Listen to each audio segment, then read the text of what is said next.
Io sono Makarova, questa è Elena Makarova e siamo qua per la inaugurazione della nuova sede del liceo arte terapeutico e per rispondere a alcune domande. Prima domanda.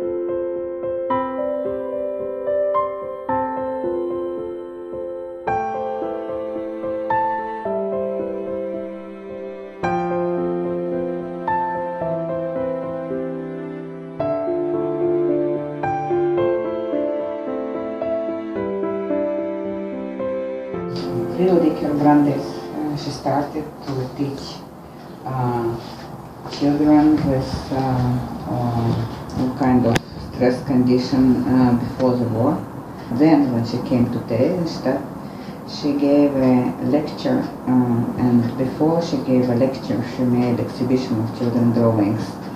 And in this lecture, she actually pointed the most important thing in art therapy. She pointed things that actually are not so much tied with Terezin itself, but with childhood and with the child and the drawing.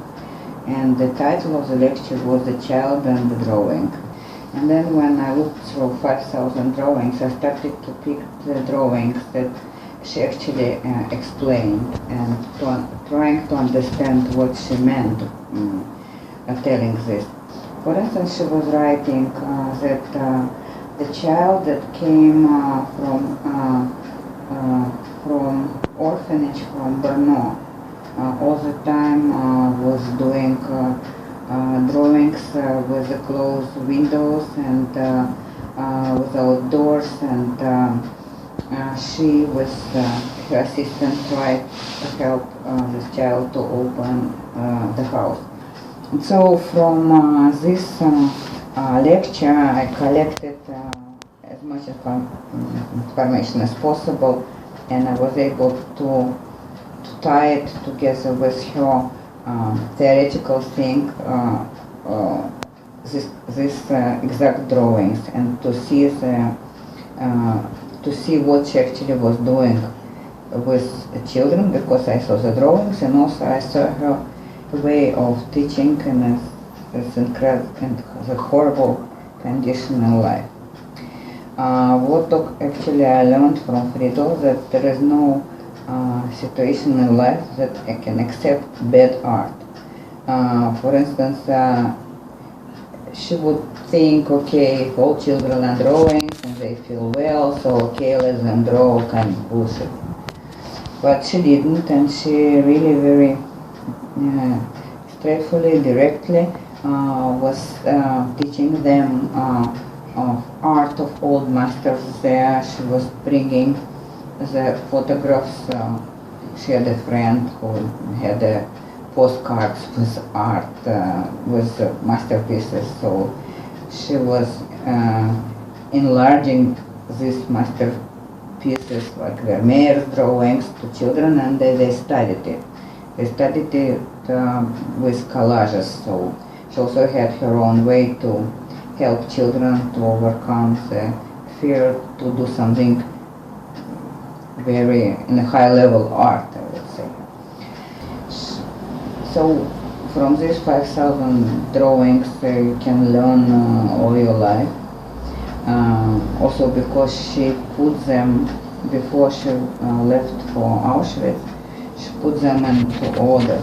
So everything was signed, and the drawings of flowers of groups, this done by this day, by this and these children. So it's actually allow you to make very deep research, and also knowing background of each child is possible.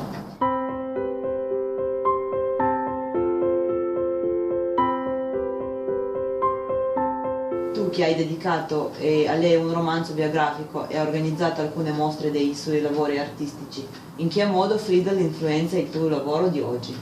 Friedel studied in Bauhaus, and her teacher was Ernest Ethan. She learned from him enormous, and then also her teacher was Paul Klee, her teacher was Schlemmer. She had very good teachers, and they were not art therapists. They probably But the title art therapy didn't exist at the time. But Friedel took from them everything that helped her later on to work in this field. Even in Teresian, nobody had knew such a title like art therapy. It was just teaching art. But now we know that art is curing people. It's a kind of very important way to take out of the person who is on treatment the things that he cannot verbalize, things that he cannot actually understand. So when he does it by means of colors or pencils or clay, so he opened himself up. So if I would think what I learned from Friedel, I would say that it was a really direct line from Johannes Eaton, who explained the main things about contrast, about color, about shape. And the introduction course to Bauhaus was at that time a pioneer work of completely different way of looking at art and teaching art. And when she came to Teresian, she was able just to put by numbers his exercises, and like exercises with voice that will bring children together, exercises with breathing that would free the child.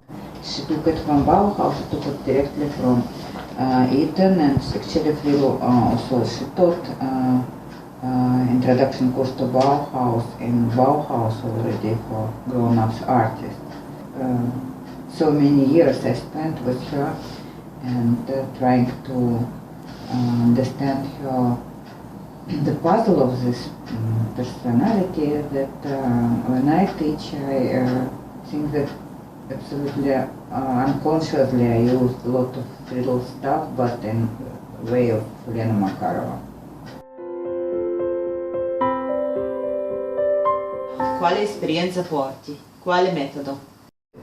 Edith Kramer was a direct pupil of Friedel, as I already mentioned.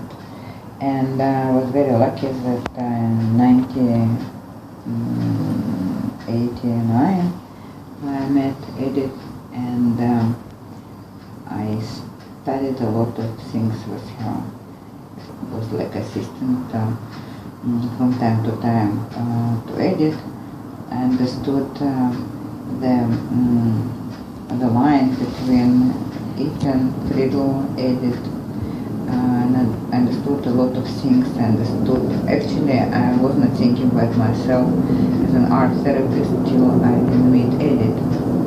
And when Edith, I liked very much her way to teach, when actually she is transparent, she's not there and she's there. And this is something that I always felt as when I was with children, when I was with grown-ups working, that I would like to be transparent. I don't want actually not to give marks, not to. I want to be there and not to be there. And then when I saw it, it's just giving task, very clear task to the group. She's just sitting and watching, and everybody is working. So just to bring this atmosphere of freedom when you can do whatever you want with the material, but actually having this task, you have to concentrate actually on this task.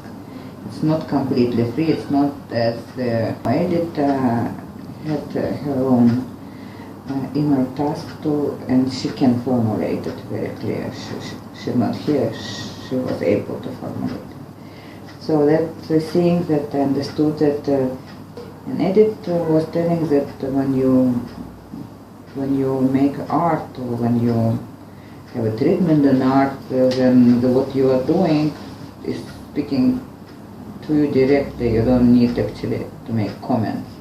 Now when I come to Lyceum every year. I have inside of me it and Friedel, Edith, and I know the strict ideas of it and the passion of art of Friedel and the Edith way of liberate everybody, not to suppress or to push somebody to do something that he's not ready to do. So all these things I'm trying in different combinations to bring to Lyceum and to express there, and I'm happy that it works till today.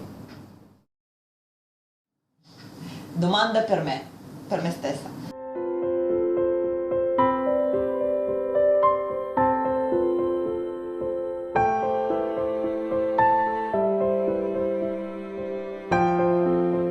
Allora, io penso che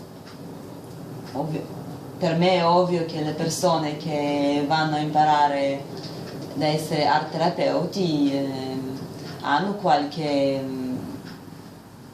piacere a fare qualche arte, è una cosa che penso è vicina a loro, alla loro vita. Quindi è già qualcosa che gli piace fare e quindi uno che ama l'arte può anche trasferire questo amore avanti dai suoi pazienti. Ecco.